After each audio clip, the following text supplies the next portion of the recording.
اللہ تعالیٰ کے بابرکت نام سے شروع کرتا ہوں جو بڑا مہربان نہایت رحم والا ہے۔ دوستو، آج کی یہ انفارمیٹو ویڈیو بنانے کا مقصد اپنے اس عظیم شاعر ساغر صدیقی صاحب کو خراج تحسین پیش کرنا ہے۔ وقت کی گردش میں آنے والے عظیم شاعر ساغر صدیقی صاحب 19 جولائی 1974 کی صبح موہنی روڈ پر ایک سکول کی دیوار کے ساتھ فٹ پاتھ پر مردہ پائے گئے۔ اس درویش شاعر کی زندگی جتنی گمنام اور خاموش تھی، اتنی ہی خاموش موت بھی انہیں نصیب ہوئی۔ دوستو، اردو زبان کو لطافت بخشنے والے ساغر صدیقی صاحب کا کلام آج بھی زندہ ہے۔ ساغر صاحب کے بارے میں مزید بتانے سے پہلے میں ان کی ایک غزل کے 2 شعر آپ کی سماعتوں کے حوالہ کرتا ہوں۔ زندگی جبر مسلسل کی طرح کاٹی ہے، جانے کس جرم کی پائی ہے سزا یاد نہیں۔ آؤ ایک سجدہ کریں عالم مدہوشی میں، لوگ کہتے ہیں کہ ساغر کو خدا یاد نہیں۔ دوستو، ساغر کی زندگی کے حوالے سے ابتدائی معلومات بہت کم ہیں، لیکن یہ سب جانتے ہیں کہ ساغر صاحب نے انتہائی کم عمری میں ہی شاعری شروع کر دی تھی۔ شاعری کے ابتدائی دور میں انہوں نے ناصر حجازی کے تخلص سے لکھا، لیکن بعد میں ساغر صدیقی کے نام سے لوحہ منوایا۔ ساغر نے 16 سال کی عمر میں باقاعدہ طور پر مشاعروں میں حصہ لینا شروع کر دیا تھا۔ ساغر جلندھر، لدھیانہ اور گرداسپور میں ہونے والے مشاعروں میں حصہ لیا کرتے تھے۔ ساغر کی آواز میں بلا کا سوز تھا اور وہ اپنے اشعار ترنم کے ساتھ پڑھتے تھے۔ ساغر کی اصل شہرت 1944 میں ہوئی، جب امرتسر میں ہونے والے ایک بڑے مشاعرے میں انہوں نے حصہ لیا اور اس شب انہوں نے وہ مشاعرہ لوٹ لیا۔ 1947 میں قیام پاکستان کے بعد ساغر صاحب ہجرت کر کے لاہور آ گئے۔ اس وقت تک وہ ایک شہرت یافتہ اور کامیاب شاعر بن چکے تھے۔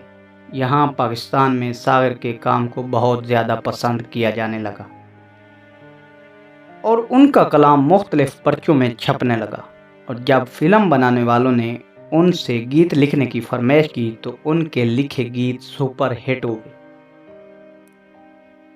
ساغر صدیقی صاحب کے کلام کو استاد نصرت فتح علی خان صاحب نے بھی گایا تھا۔ اسی عروج میں ساغر کی ذاتی زندگی کا زوال شروع ہو گیا۔ وہ شدید ڈپریشن کا شکار ہونے لگے اور پھر سخت مالی بدحالی کا شکار ہوئے۔ اسی دوران ان کو نشے کی لت پڑ گئی، جو کہ ان کی موت کی وجہ بنی۔ کچھ حال کے اندھے ساتھی تھے، کچھ ماضی کے عیار سجن، احباب کی چاہت کیا کہیے، کچھ یاد رہی کچھ بھول گئے۔ ساغر صاحب کی ایک بہت ہی دکھی غزل ہے جو کہ اب میں آپ کی سماعتوں کے حوالہ کرتا ہوں۔ غزل سنانے سے پہلے آپ سے التماس ہے کہ پلیز ویڈیو کو سکپ مت کیجیے گا۔ غزل بہت پیاری ہے، سن کے جائیے گا۔ میں تلخی حیات سے گھبرا کے پی گیا، میں تلخی حیات سے گھبرا کے پی گیا، غم کی سیاہ رات سے گھبرا کے پی گیا۔ اتنی دقیق شے کوئی کیسے سمجھ سکے، اتنی دقیق شے کوئی کیسے سمجھ سکے، یزداں کے واقعات سے گھبرا کے پی گیا۔ چھلکے ہوئے تھے جام، پریشان تھی زلف یار، کچھ ایسے حادثات سے گھبرا کے پی گیا۔ میں آدمی ہوں کوئی فرشتہ نہیں حضور، میں آدمی ہوں کوئی فرشتہ نہیں حضور، میں آج اپنی ذات سے گھبرا کے پی گیا۔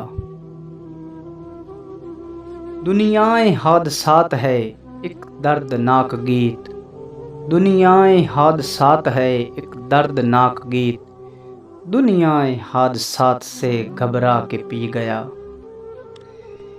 کانٹے تو خیر کانٹے ہیں ان سے گلہ ہی کیا، کانٹے تو خیر کانٹے ہیں ان سے گلہ ہی کیا، پھولوں کی واردات سے گھبرا کے پی گیا۔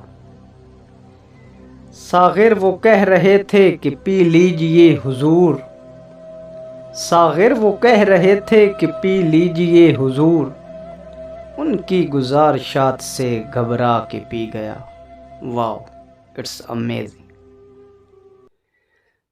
دوستو، امید کرتا ہوں کہ آپ کو میری یہ چھوٹی سی ویڈیو ضرور پسند آئی ہوگی۔ اگر ویڈیو پسند آئی ہے تو پلیز ویڈیو کو لائک اور چینل کو سبسکرائب کر دیں۔